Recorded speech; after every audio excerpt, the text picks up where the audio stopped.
This is the only hard question for the test 3 review for Math 980. I'm going to do question number 25. Now, I know when we did these homeworks, I showed you how to use Excel, which was really just to, not make the homework so miserable because it's really time consuming to do all these scatter plots. But you will not be able to use Excel for your test.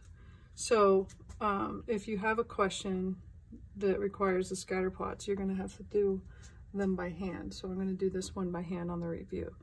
All right, so they give me this little data set. So these are my X values, these are my Y values. And then A, they say construct a scatter plot of the data.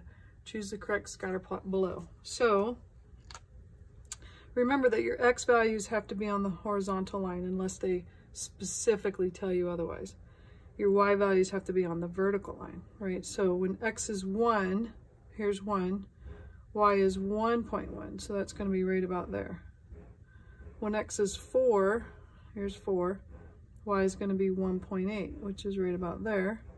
When X is 7, Y is 2.3. When X is 7 again, there was another 7 reading that came in at 2.1. And then when X is 9, we were at 2.8. So this is basically what your scatter plot should look like. And it's once you have that down, it's pretty easy to figure out which one it is. Okay. All right, question B says the scatter plot shows that Y tends to be what if X is higher? Well, as X gets higher, as it gets larger, then so does Y, right? It's growing in a positive direction. So as X gets larger, Y gets larger. So my first answer for that would be higher. And then it says, since the scatter plot, what, appears to have a linear pattern? Yeah, that's basically in a straight line. So I would say, yeah, it appears to have a linear pattern. The data then have a what? Well, they're going in a positive slope direction, so they have a positive correlation.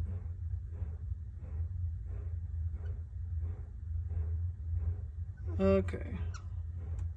So then, moving on to question C, and I think C is the hardest of the entire question, but my recommendation is, even if you just get tired and you don't want to do C, we'll do the rest of the question because you'll still get partial credit, and that's better than no credit. So C gives you this trend line equation, Y equals 0.20 X plus 0.9, and they want you to complete the 3 ordered pairs. So in other words, these are all X values. So I'm going to have a 2 something, and then I'm going to have a 5 something, and then I'm going to have a 6 something. These are 3 different X values for 3 ordered pairs.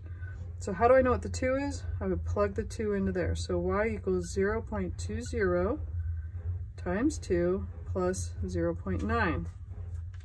Now I would type that in on my calculator and I would use the parentheses. So I would actually go 0.20 and put a parentheses times, what's the first one I'm putting in? A 2, close parentheses, plus 0.9 and hit equals, and I get 1.3.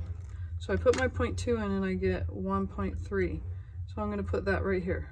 So that's the first ordered pair. When X is 2, Y is 1.3. But the reason I did that on my calculator is because the next X value is a 5. So I would replace this with a 5. I can use my arrow keys. I go up and it brings the equation back. You see that? I don't know if you can see that. And then I can just scroll over to the 2 and replace it with a 5, hit equals, and wow, that's a lot easier than typing the whole thing in. So I get a 1.9. Then what's my next value? 6. I'm going to put a 6 in here. So I'm going to do the same thing. I'm going to scroll up over to the 5, change it to a 6, equals, and I get 2.1.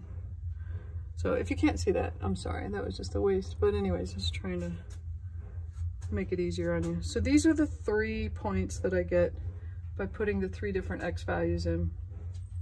Okay, so then they want me to sketch a graph of the trend line. Well, now that you have 3 points, you could easily sketch that line by plotting those 3 points and connecting the dots.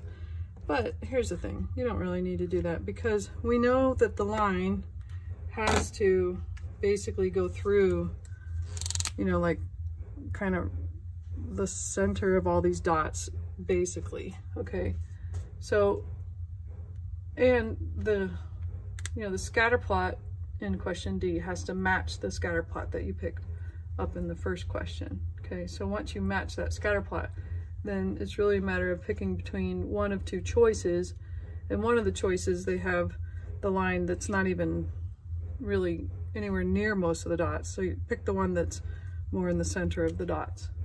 Okay, and then finally E says predict a y value for x equal 3. Well, that's the same thing that we did up here, it's just a different way of asking it.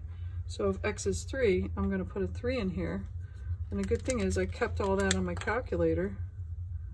So on my calculator, I'm going to do arrow up, scroll over to the 6, change it to a 3, hit equals, and I get 1.5, and that is my answer for E. And that's it. So good luck. Bye.